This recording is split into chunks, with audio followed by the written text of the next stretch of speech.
자, 오늘 이제는 여러분들이 아마 가장 기다리셨을 수도 있는데 탄핵에 대한 얘기 잠깐 하도록 하겠습니다. 자, 이렇게 저한테 글을 써주신 분이 계세요. 질문을 해주신 거예요.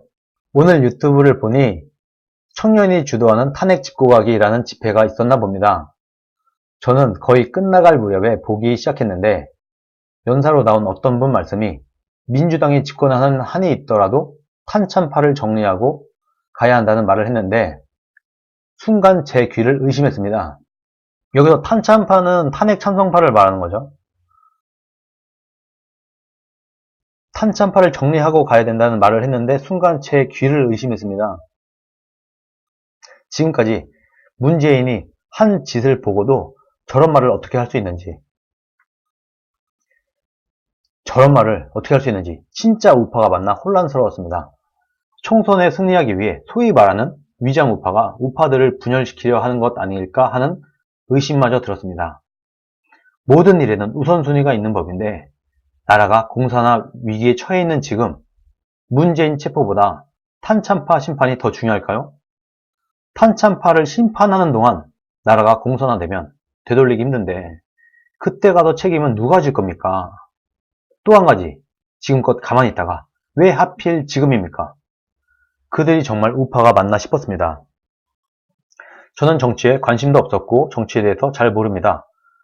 혼란스러운 이 상황을 어떻게 받아들여야 할지 너무나 걱정스러운 마음에 김거희님께서 가장 잘 답변해 주실 것 같아 두서없는 긴 글을 남겨봅니다. 정말 걱정입니다. 이런 말씀 하셨어요. 근데 제가 그래서 이걸 검색을 해봤어요. 청년이 주도하는 탄핵 짚고 가기라고 해서 인터넷 쳐보면 나옵니다. 근데 제가 볼 때는 별로 청년들은 보이지 않았어요. 뭐 청년들이 주도했는지는 모르겠어요. 제가 볼 때는 좀 나이 많은 분들 위주로 나왔다. 뭐 그렇습니다. 이 집회에 피켓을 들고 있는데 여기에 뭐라고 써있냐면요. 탄핵 부역자와 타협은 없다. 그리고 참회하면 용서한다. 이런 현수막이 걸려 있었습니다. 참회하면 용서한다.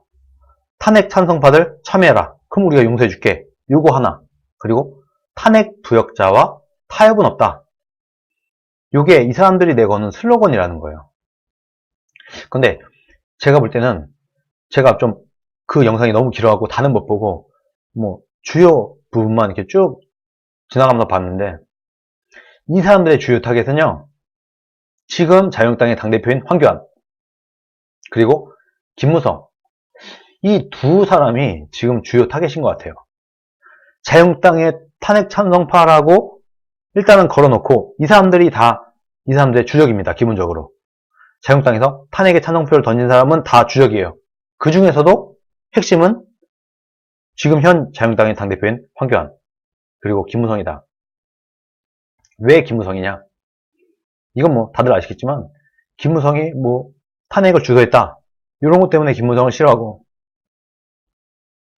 그럼 왜 황교안은 왜 싫어하냐?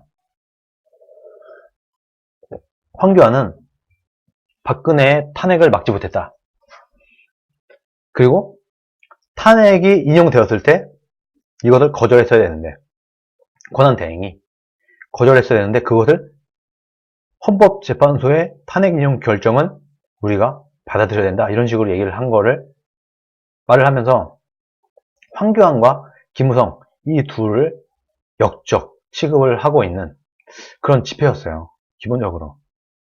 탄핵을 짚고 각인데 탄핵을 짚는 그 내용 중에 핵심은 김무성, 황교안을 맹 비난을 하고 맹 비판을 하고 그런데 이분이 말하는 건 이런 거예요. 탄참파를 정리하고 가야 된다. 민주당이 집권한 한이 있더라고 하더라도 만약에 우리가 내부 총질이 되거나 탄참파랑 피 터지게 싸워서 이런 싸우는 바람에 우파 분열이 되고 그래서 다음에도 또 민주당이 집권을 하는 한이 있다고 하더라도 그래도 우리는 탄핵 찬성파를 인정할 수 없다. 이런 얘기를 했다. 어떻게 보시나요, 여러분? 아마 그 사람들이 제 방송을 봤다고 하면 이렇게 심플하게 생각하진 못할 것 같아요.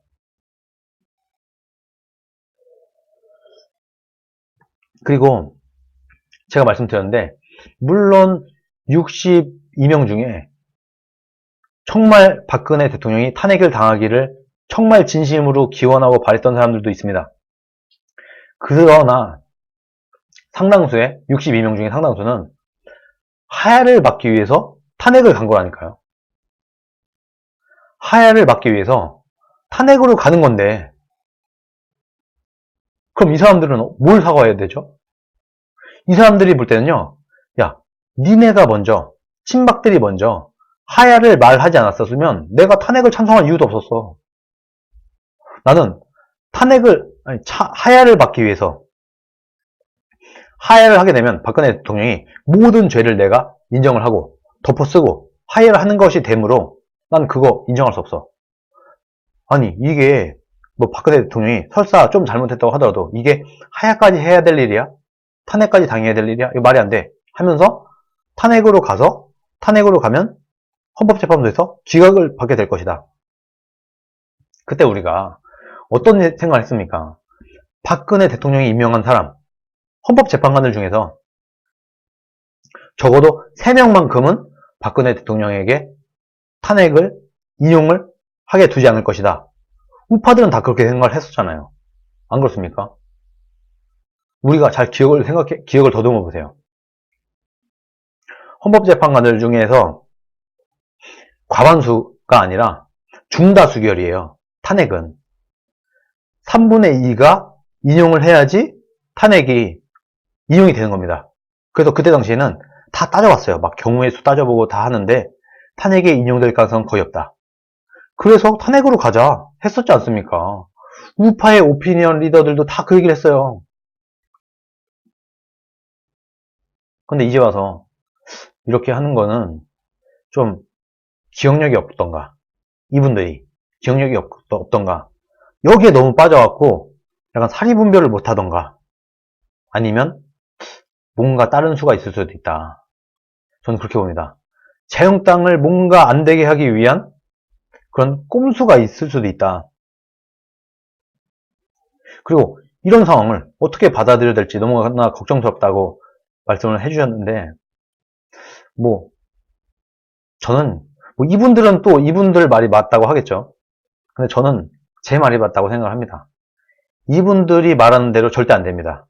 이분들은요, 불가능한 주장을 하고 있는 거예요. 이분들이 주장하는 게 뭐냐? 62명의 탄핵을 찬성한 사람들이 참회의 눈물을 흘리고 사과를 해라 라는 거거든요. 여러분, 62명의 탄핵 찬성파가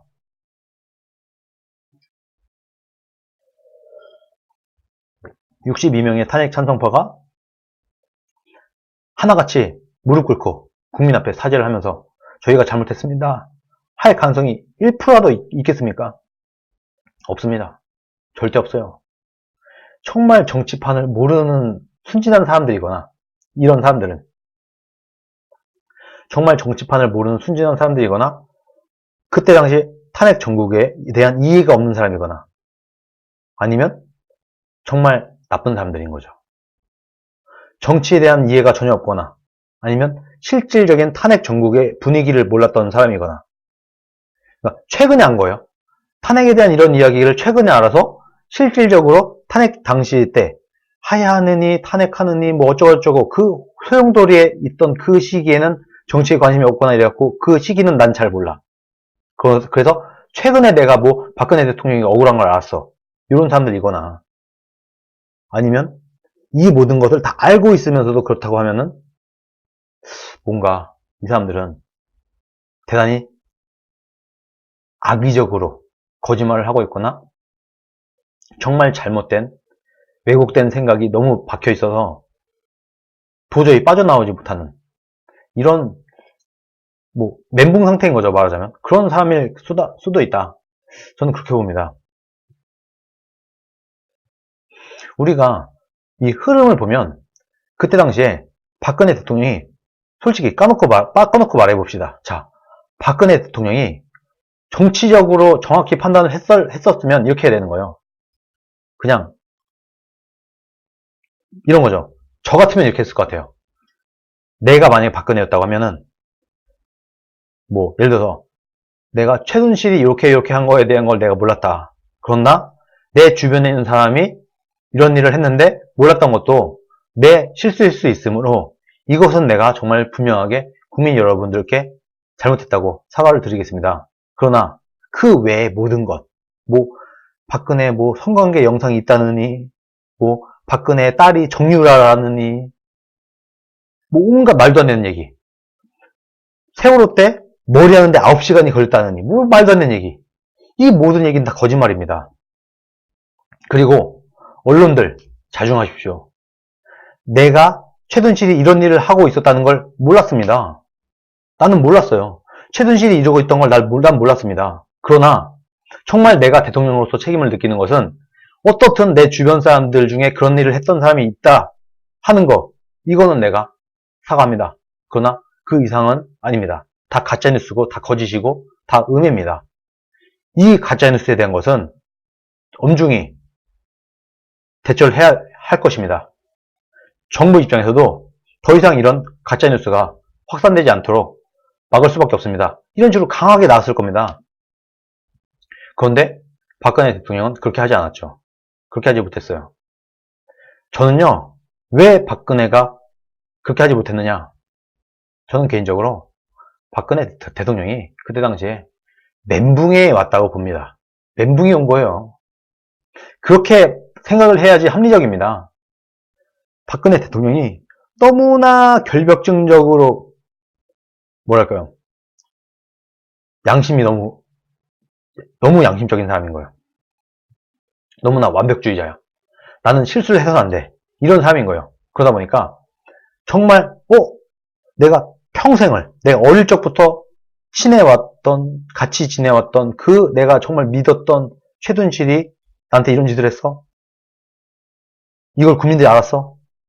그래서 박근혜 대통령은 멘붕이 온 겁니다. 멘붕이 와서 뭐 수습할 만한 뭐 이런 거에 대한 정치적 판단력 이런 것까지 다 없어진 겁니다. 그렇게 되면서 정말 정치적으로 절대 해서는 안 될 무조건적인 사과를 한 겁니다. 변명을 안 했어요. 처음에 사과를 할 때 태블릿 PC 다 거짓말입니다.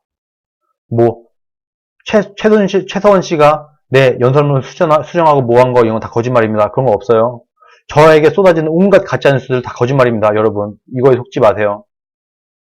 정확하게 기인 건 기고 진실은 진실이고 거짓은 거짓이고 이걸 명확하게 구분을 하고, 그리고 난 다음에 내가 잘못한 부분은 여기까지다 하고 사과를 했다고 하면은 이렇게 안 됐습니다.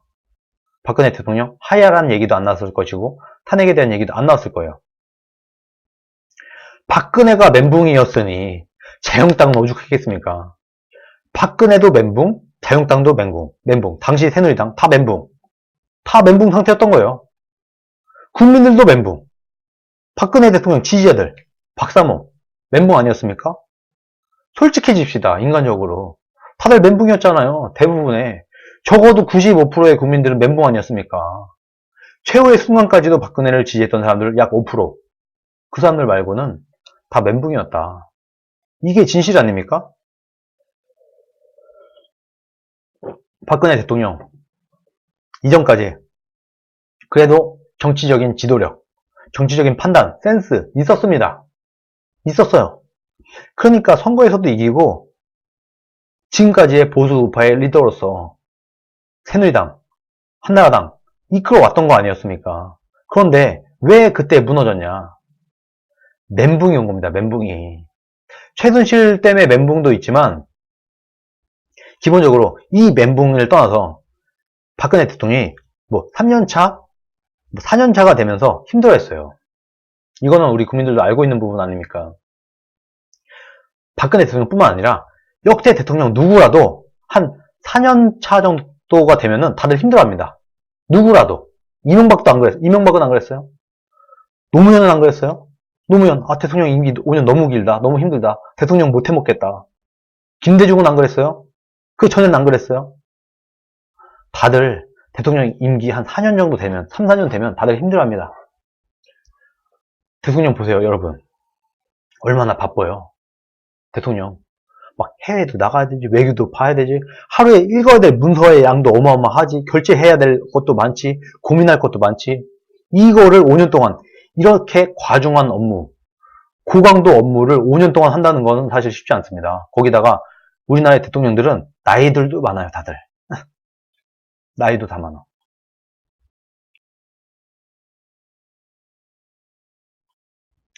나이도 다들 많고 박근혜 대통령도 연세가 좀 있으시고 이러다 보니까 체력적으로도 힘든 겁니다. 3년차 이후에 박근혜 대통령 어떻게 했어요? 수시로 약 먹고 닌겔 맞고, 안 그랬습니까? 영양제 맞고 닌겔 맞고 그러고 일한 거 아니에요. 너무 힘드니까. 체력적으로도 힘들고 몸도 아파 죽겠고 피곤해 죽겠는데 아직 임기는 많이 남았어. 얼마나 피곤해. 뭐 죽겠어. 되게 피곤해. 힘들어. 그런 와중에 힘들어서 죽겠는데 피곤해 죽겠는데 그 와중에 최순실까지 터졌어. 멘붕이 온 겁니다. 멘붕이.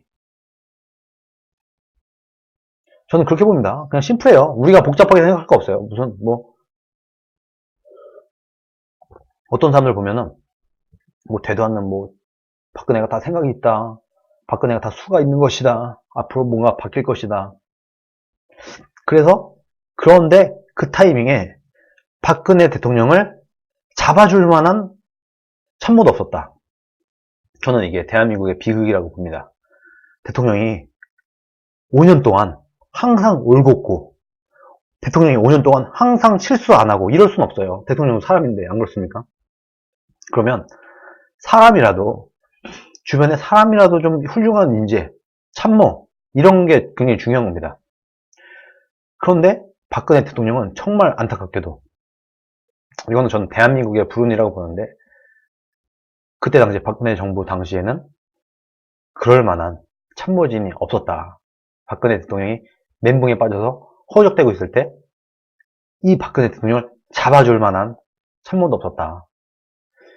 제가 있었다고 하면요. 만약에 제가 박근혜 주변 사람이었다고 하면은 내가 이 자리에 잘릴 각오를 하고 박근혜 대통령 눈밖에 날 각오를 하고 대통령님 뭐 하십니까 지금 이렇게 하시면 안 됩니다. 이렇게 되면 지금 하야 얘기 나오고 있지 않습니까? 싸우세요. 앞에 나와서 싸우셔야 됩니다. 지금 이거는 정치투쟁입니다. 정치투쟁. 정치적으로 싸워야 됩니다. 왜 본인이 잘못하지도 않은 것까지도 변명을 안 하십니까? 아니, 뭐 말하자면 나는 너무 점잖은 사람이고 내 품위, 내 품격상 변명하는 건 나한테 옳지 않아? 지금 그런 거 따질 때가 아니다. 대통령 개인의 품위, 품격, 뭐 나는 뭐 그래도 대통령이 어떻게 변명을 해? 어떻게 남 핑계를 대? 나 이런 거 못해? 이런 거 따질 때가 아니다. 지금 나라의 명운이 걸려있다. 대통령 개인이 문제가 아니라 이렇게 해서 대통령이 탄핵을 당하거나 대통령이 하야를 하게 되면은 이 전국을 어떻게 할 거냐? 이 나라는 어떻게 할 거냐? 이 나라를 위해서 본인의 품위, 본인의 품격, 본인의 양심 그런 거 잠깐 내려놓는 게 맞다. 내려놓으시라. 그리고 기자회견 해라. 온 언론들 다 모아놓고 라이브로 틀어라. 자, 내가 잘못한 거 여기까지. 이거 가짜뉴스. 이거 가짜. 쫙 브리핑만 하시라. 저 같으면요 그렇게 했을 겁니다. 박근혜 대통령한테 가서 제가 참모였다고 하면. 그런데 왜 박근혜 주변에는 이런 참모가 없었느냐. 박근혜는 멘붕에 빠질 수도 있어요. 사람이 살다 보면 실수할 수도 있지. 그리고 정말 생각을 해보세요 여러분. 최서원 씨와 박근혜 대통령은 수십 년직입니다. 수십 년직이. 아주 어렸을 때부터 같이 사진 찍은 사진들 보고 하면 보세요. 아주 어릴 때부터 둘이 친한 사이 아니었습니까? 그런 사람이 평생을 어떻든 함께했던 내가 믿었던 그런 사람이 나 몰래 이런 짓을 했어. 아무리 멘탈이 좋아도 멘붕에 빠집니다. 남 얘기라고 쉽게 하지 마세요. 생각을 해보세요. 남자, 여자 다 필요 없고 내가 남자여도 좋고 여자여도 좋아요. 나랑 진짜 30년, 40년 지기 친구가 있어. 예를 들어서 생각을 해보세요. 30년 지기, 40년 지기 친구가 있고 정말 나랑 뚝 붙어 있어. 내가 대통령이 됐을 때 내가 가족은 안 봐. 내가 내 형제들까지도 청와대에 못 오게 하지만 내가 정말 그래도 모든 내 지인들 이런 사람들까지도 멀리하면서까지 끝까지 나랑 함께했던 그 친구, 그 지인, 그 사람이 최서원이죠. 이 사람이 이런 짓을 했어, 나 몰래. 멘붕에 빠지는 게 정상 아닙니까? 아무리 대통령이라고 해도.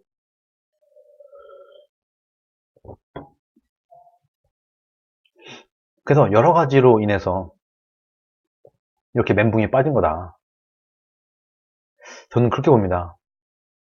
그래서 여기서부터가 핀트가 안 맞은 거예요. 대통령이 제대로 대응을 못했다. 대통령이 변명을 제대로 못했다. 하다못해 국회의원들 몇 명한테라도 전화를 해서, 아니면 국회의원 몇 사람 청와대로 불러요. 불러갖고, 그때 당시 여당이었잖아요. 뭐 김무성, 유승민, 뭐 그때 당시 친박에 있는 사람들, 이런 사람들 불러갖고, 아 근데 이거 내가 잘못한 거 없어. 내가 한 거는 솔직히 뭐 최순실에 대한 요구고 이것조차도 난 사실 몰랐었어. 이렇게 얘기를 하면서 방법은 얼마든 있었다. 근데 그걸 안 했다. 뭔가 멘붕이 와서 정무적 판단, 정치적 판단, 정말 상황 판단을 못한 겁니다. 그때 당시에는 박근혜 전 대통령이 정말 이걸 제대로 못했어요. 여기서 일단 핀트가 어긋났죠. 그리고 난 다음에 시간이 지났어요.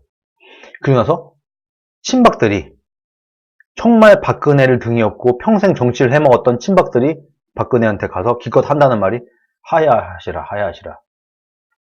지금 이 전국은 만만치가 않다.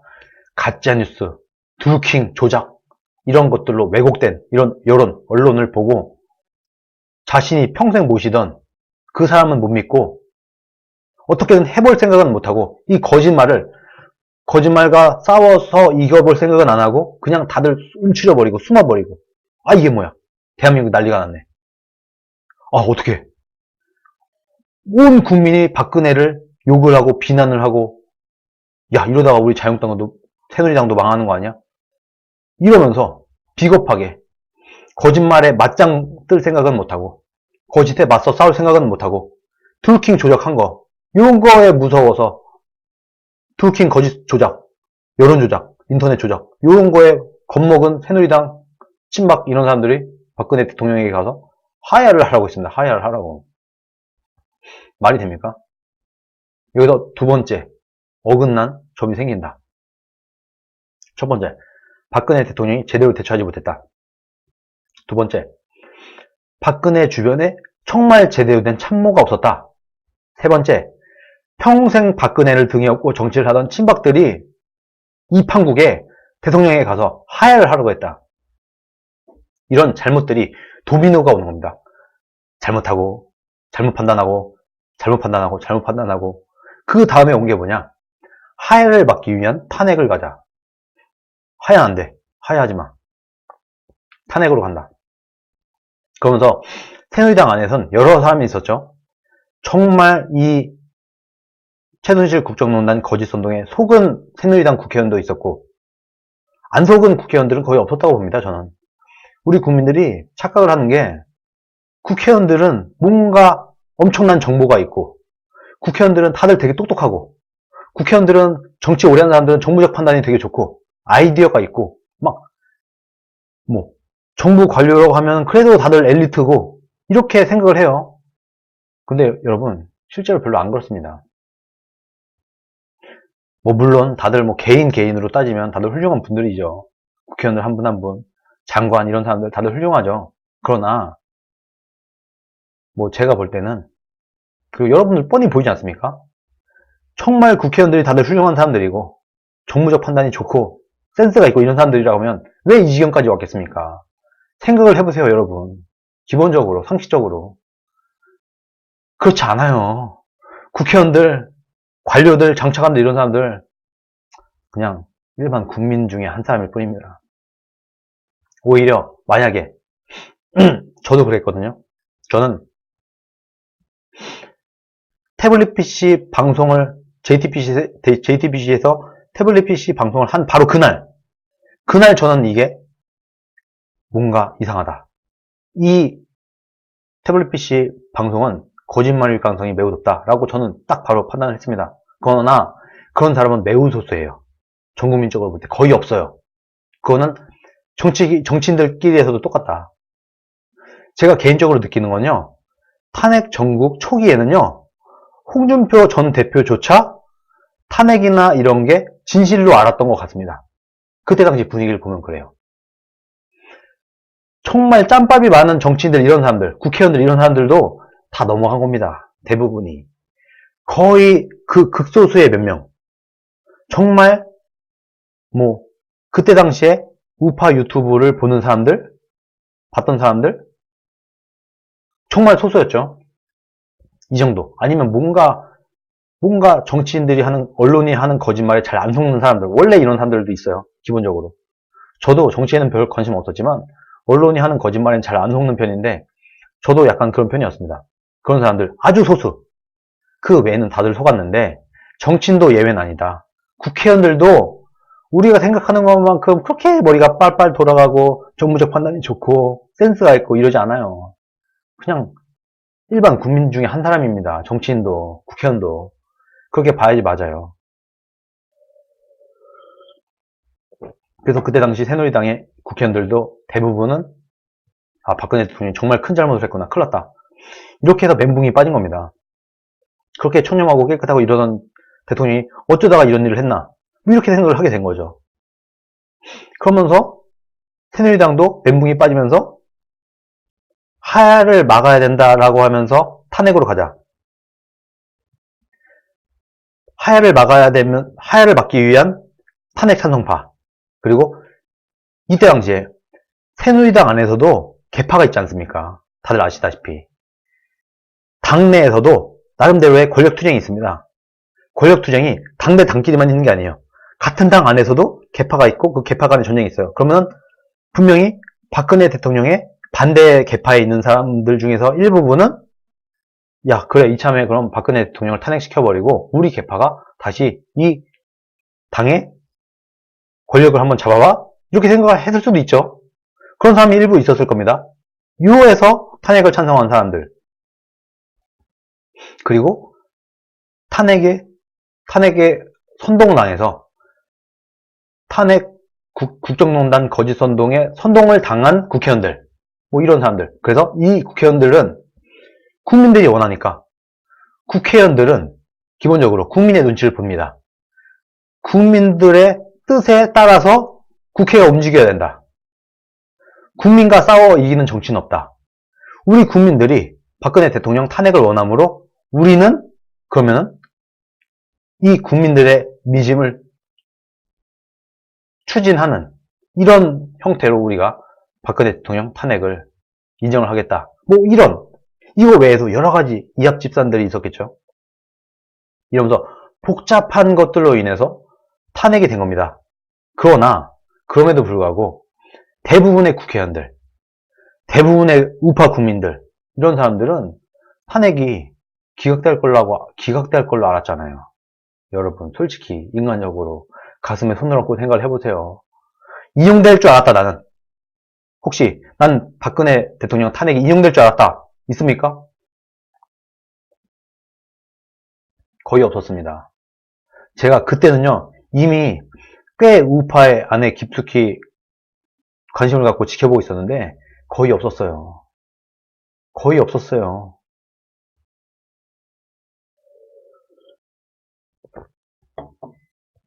그런데 이제 와서 탄핵 찬성파는 다 잘못했다. 싸그리 몰아서. 탄핵 찬성파 안에도 여러 갈래가 있다는 겁니다. 이 중에선 정의로운 탄핵 찬성파도 있고 그냥 국민의 뜻에 우리가 따를 수밖에 없지 않냐 하면서 등 떠밀려서 국민 여론에 등 떠밀려서 그냥 하고 갔던 탄핵 찬성파도 있고 이런 거죠. 그리고 이런 것도 있을 수 있습니다. 이런 것도 있었어요. 아니야. 우리가 스스로 자성을 하는 목소리를 보여야 된다. 민주당이 탄핵을 끌고 가서 탄핵을 하게 되면 아니면 탄핵이 안 되고 지지부진해서 하야를 하게 되면 박근혜 대통령이 자진 하야를 하게 되면은 오히려 새누리당은 망할 수도 있다. 국정농단으로. 그래서 새누리당을 살리기 위해서는 오히려 우리 손으로 박근혜를 끊어내야지만 새누리당이 살 수 있다. 이런 판단도 있었죠. 복잡한 겁니다. 말 그대로. 그래서 도미노 현상인 거예요. 박근혜 대통령이 제대로 못한 거, 대처를 제대로 못한 거.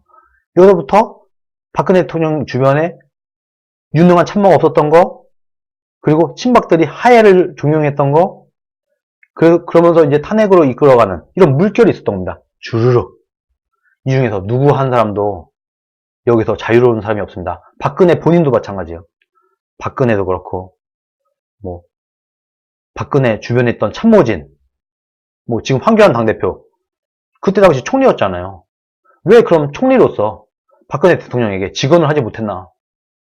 총리는 책임 없습니까? 탄핵을 당했는데, 박근혜 대통령, 당시 총리, 당시 장차관들, 당시 청와대에 있던 청와대 수석들, 뭐 이런 사람들 다, 뭐 민정수석도 있었을 것이고, 청와대 안에서 일하고 있는 사람들 얼마나 많습니까? 박근혜 대통령의 청와대 참모진들, 당시 새누리당 정치인들, 국회의원들, 다 잘못이 있죠. 누구 하나, 정말 이걸로 싸울 거면요, 그냥, 새누리당은요, 자유한국당은요, 문 닫는 게 맞습니다. 이걸로 계속 싸울 거면. 그렇게 까놓고 따지고 보면은, 누구 하나 살아남을 사람이 없습니다. 누구 한 사람도. 그래서, 이게, 얘기가 안 되는 겁니다. 얘기가 안 되는 거야. 이게 그냥 그렇게 심플한 얘기가 아니라는 거예요. 그래서, 홍준표 전 대표가 자기가 지방에서 경남도지사 하다가 몇 년 만에, 오랜만에 중앙당에 다시 온 거예요. 어떻게 보면 홍준표는 중앙 싸움에서는 밀려난 거죠. 정치적으로. 뭔가 누구나 대권을 노리지 않습니까? 정치인이라고 하면. 그런데 홍준표는 막 이렇게 하다가 이 새누리당, 여기에 계파 싸움, 뭐 친이계, 뭐 친박계, 특히 친박계, 박근혜를 중심으로 한 친박계가 너무 힘이 세고 하니까 계파를 싫어하고 이런 독고다이성이 강한 홍준표 같은 사람은 여기에 낄 수가 없었던 겁니다. 그래서 홍준표는 그냥 경남으로 밀려나 버렸어요. 중앙 정치에서 경남으로 밀려나 버려서 경남에서 그냥 있다가, 경남에서 정치하다가 지방자치단체장을 하고 있다가 이런 파국이 오니까, 새누리당이 이런 파국이 오니까 대선 후보가 없다고 해서 올라왔어요. 경남도지사 그만두고 오랜만에, 몇 년 만에 다시 중앙정치계로 복귀를 한 겁니다. 홍준표가. 그래서 대선을 뛰었어요. 개판이네. 내가 개파가 없으니까 친박도 안 도와주고 친이도 안 도와주고 아무도 안 도와줘. 대선 후보인데, 같은 당 대선 후보인데 당 내에서 저 사람? 중앙정치에서 밀려서 친이도 아니고 친박도 아니고 개파도 없고 독고다이에다가 이래서 중앙정치에서 밀려나서 경남에서, 어떻게 보면 서울에서 보기에는 시골이죠. 먼 지방으로 밀려나서 경남도지사 하던 사람이 올라와서 대권을 가니까, 만약에 이때 홍준표가 대통령이 되거나 홍준표가 잘 나가게 된다고 하면은 또 이 새누리당 안에서는, 그러면 홍준표가 잘 나가게 되면 우리는 어떻게 되는 거야? 또 이런 머리 싸움이 있었던 겁니다. 당내에 또 개파들 이렇게 해서 홍준표가 잘 나가서 홍준표가 또 다른 개파를 만들면 어떡하지? 온갖 또 이합집산이 있었어요. 그래서 홍준표가 대선 자금 절반도 못 쓰고 대선을 치렀습니다. 그때 당시 자유한국당에 있는 국회의원들, 자유한국당의 당직자들 100% 지원을 안 했습니다. 그런 분위기로, 말도 안 되는 분위기로 대선을 치르고 난 다음에, 그래도 안 되겠다고 해서 원래 이제는 좀 쉬려고 했다가 또 당대표로 들어와 본 겁니다.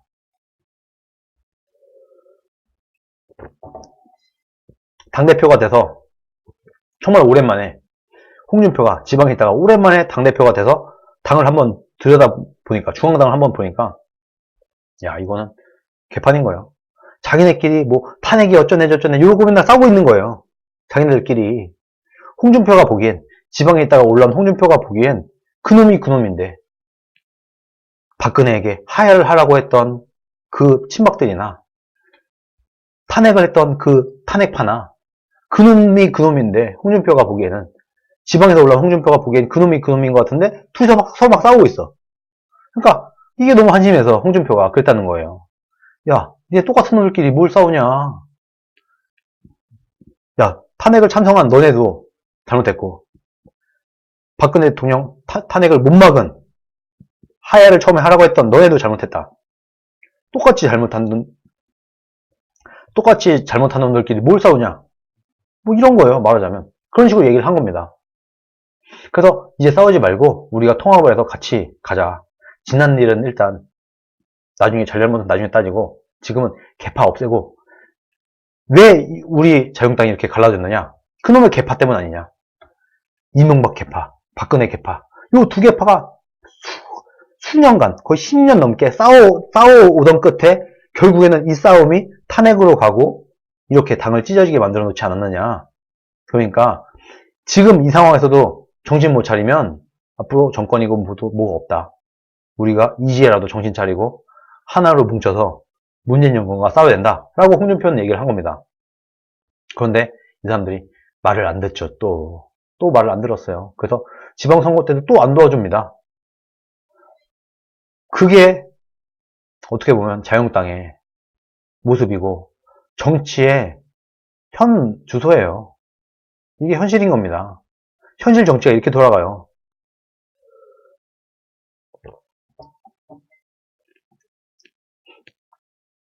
그리고 지금 그러면서 홍준표 전 대표는 이렇게 생각한 거죠. 야, 그래 좋아. 이명박, 그때 당시에 이명박 박근혜 둘 다 감옥에 있으니까 좋아. 이명박은 당원이 아니었어요. 친이 친박 이 개파 싸움이 문제야? 오케이. 그럼 박근혜도 내보낸다. 그러면 이제는 이명박도 우리 당 사람이 아니고 박근혜도 우리 당 사람이 아니야. 그러면 이제 우리 개파 싸움 하지 마. 내가 정리해줄게. 박근혜를 출당시킴으로써 그러면은 이제 우리 자유한국당은 개파 없다. 이명박도 이제 우리 당 사람 아니야. 박근혜도 우리 당 사람 아니야. 친이 친박이 맨날 싸우다가 이짓거리가 났고 탄핵을 당하고 이렇게 당이 쪼그라들고 당이 망하는 지경에까지 처했는데 이제는 이명박도 없고 박근혜도 없으니까 이제 우리 싸우지 마. 이제 개파 없어. 개파의 수장이라는 사람들 이제 다 우리 당 사람들 아니야. 이제 싸우지 마. 그리고 친박의 좌장이라는 사람들, 친이계의 좌장이라는 사람들, 이 사람들은 좀 인간적으로 좀 정리를 해야 되지 않겠어? 이렇게 얘기를 하면서 친박의 좌장이라는 사람들, 친이의 좌장이라는 사람들이 좀 책임을 지는 모습을 좀 보임으로써 어느 정도 국민들에게 반성하는 모습을 보이고 그럼으로써 이제 더 이상은 우리는 이제 개파 없다. 개파 정리됐다. 이제 우리는 우리 내부는 안 할 거다. 내부에서 개파 싸움은 이제 더 이상 안 할 겁니다. 국민 여러분. 이런 식으로 발표를 한 겁니다. 홍준표 당대표 때 그렇게 얘기를 했었어요. 발표를 했었어요. 우리 이제 개파 없다. 개파 내가 다 정리했습니다. 홍준표는요. 박근혜를 출당하면 본인이 그 욕을 다 먹을 거 알았어요. 그런데도 했습니다. 자신의 정치력을 깎아 먹으면서 개파 싸움을 없애겠다. 그래, 나 하나 욕먹고 우리 당에 싸움이 없어지면 그럼 된 거 아니야? 얼마나 심플합니까? 그렇게 했는데도 불구하고 좌장들이 이렇게 됐음에도 불구하고 또 이 안에서 또 꽁냥꽁냥 권력 투쟁을 하고 있다. 그러면 말이 너무 길어졌는데 지금 이 사람들 탄핵을 찬성한 62명의 사람들이 참회의 눈물을 흘리고 반성을 해야 된다라고 주장하는 사람들의 말은 그냥 말하자면 친박들의 목소리일 뿐인 겁니다. 이것도 개파예요. 어떻게 보면. 이제는 친이 친박이 없어지니까 탄핵 찬성파와 탄핵을 찬성하지 않는 파, 뭐 말하자면 이런 식으로 또 개파를 또 찢어버렸어. 그래서 탄핵을 찬성하지 않은 파는 대부분이 친박들이죠. 이 친박들이 또 이 목소리를 내고 있는 것이다. 친박들이 또 자유한국당에서 기득권을 만들기 위해서 자기네들이 이 권력을 갖기 위해서 또 프레임을 만들어서 탄핵 찬성파 이렇게 해서 이 탄핵 찬성파들이 싹을 다 잘못한 것처럼 이렇게 하면은 어떻게 되겠어요? 지금 자유한국당의 절반이 탄핵 찬성파고 절반이 탄핵에 찬성하지 않는 사람들이에요. 그러면 절반을 무력화시킴으로써 이 남은 사람들끼리 권력을 나눠 가질 수 있게 되는 거 아니겠습니까? 요거를 노리고 하는 것일 가능성이 가장 높다. 이게 저는 맞다고 저는 보고 있습니다. 그래서 친박들이 자기네들이 다시 힘을 얻기 위한 주장에 불과하다. 지금 이것은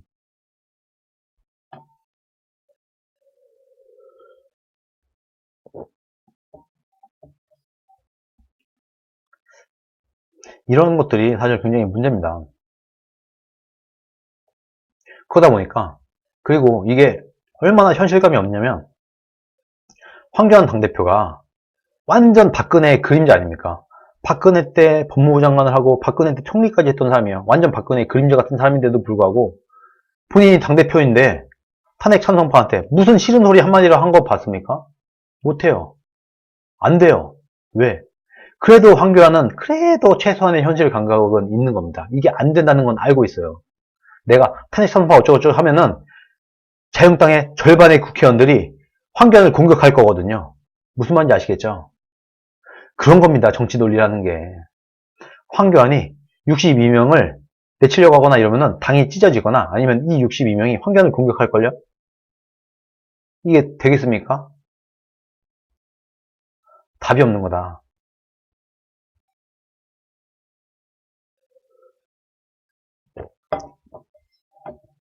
그리고 지금 자유한국당 국회의원들이 정말 잘못 생각하는 게요. 뭐, 팩트는 맞아요. 자유한국당 국회의원들이 굉장히 자긍심을 갖고 있는 게 뭐냐면, 우리는 그래도 대한민국을 건국하고, 대한민국의 건국 대통령 이승만, 대한민국의 산업화 대통령 박정희, 대한민국의 민주화 대통령 김영삼, 우리 자유한국당은 대한민국을 세우고, 대한민국의 산업화를 이루고, 대한민국의 민주화를 이루고, 대한민국을 오늘날 잘 사는 나라로 만든 그 정당이야. 이런 자긍심, 자부심을 갖고 있습니다. 오케이, 좋아. 이건 맞아요. 그러나 지금 자유한국당에 있는 사람들이 한 가지 생각을 못하고 있는 건, 맞아. 이승만 훌륭해. 박정희 훌륭해. 그건 훌륭한 사람들의, 이런 훌륭한 사람들의 후예야. 오케이. 맞아. 우리 국민들이 말하는 건, 그 이전 사람들이, 이전 선배들이 훌륭하지 않다는 게 아니에요. 이전 선배 정치인들은 이렇게 훌륭했는데, 당신들은 왜 그러느냐. 이게 국민들의 목소리인 겁니다. 이거를 지금 자유한국당에 있는 사람들은 아셔야 돼요. 과거에 잘났으면 뭐해? 지금은 아닌데. 그래, 과거에 훌륭했지. 근데 지금은 뭐야? 지금도 훌륭해? 지금은 아니잖아. 그 얘기를 하고 있는 겁니다, 국민들은. 과거에 훌륭했으면 뭐해? 과거에 훌륭했지. 누가 과거에 안 훌륭했대? 그 얘기 하고 있는 거 아니에요? 그러면 우리는 이렇게 물어볼 수 있어야 되는 겁니다. 그럼 지금 자유한국당에서 배지를 달고 있는 그 사람들은 이승만 보기에, 박정희 보기에 부끄럽지 않은 정치를 하고 있는가? 그 훌륭한 선배들, 그 본인들이 자랑스러워하지 않는 이승만, 박정희 이런 훌륭한 선배들에게 부끄럽지 않은 정치 후배들인가? 이것에 반성을 해야 된다. 이거에 반성을 해야 된다. 본인들이 내 선배들 되게 잘나는 사람들이에요. 내 윗세대 정치인들 되게 훌륭한 사람들 많았어요. 이게 뭐야 이게? 이게 뭐냐는 거예요. 그거 누가 몰라? 훌륭했지. 과거에 훌륭했지. 근데 현재는 아니라고. 이 얘기를 국민들이 하고 있는 겁니다. 근데 과거 얘기하면 뭐해? 지금도요. 오늘도 박정희 어쩌고 하면서 거기 다 몰려왔어요. 뭐 물론 그건 좋은데 이승만, 박정희 훌륭하죠. 그런데 지금 이 시점에 제2의 박정희, 제2의 이승만 왜 없냐? 이 박정희와 이승만의 부끄럽지 않을 만한 정치인이 지금 자유한국당에 얼만큼 되느냐? 이거를 국민들은 묻고 있는 것이다.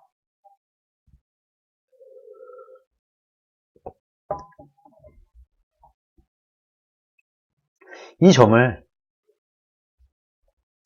자유한국당에 있는 당 지도부, 특히 국회의원들 이런 분들이 좀 아셔야 된다.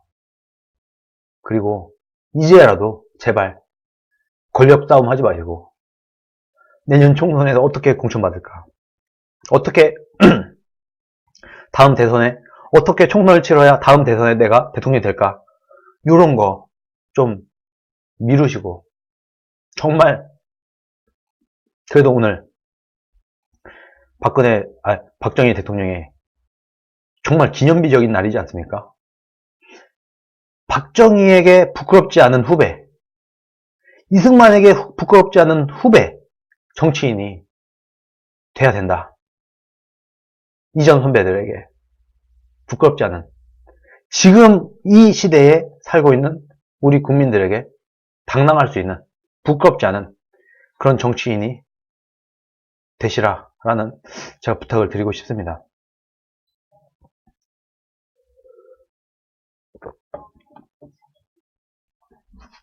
그래서 저도 계속 그렇게 얘기를 하는 거예요. 자유한국당이 변해야 된다. 어떻게? 그 잘 나갔던 그때 그 모습으로, 이승만, 박정희에게 부끄럽지 않은 모습의 자유한국당으로 다시 태어나야 된다. 그래야 우리 국민들이 믿고 지지하고 믿고 뽑아주고, 내가 당당하게 어디 가서 나는 이 멋있는 이렇게 혁신한 자유한국당을 지지하는 사람이야 라고 말할 수 있게 되는 것이다. 저는 그렇게 봅니다.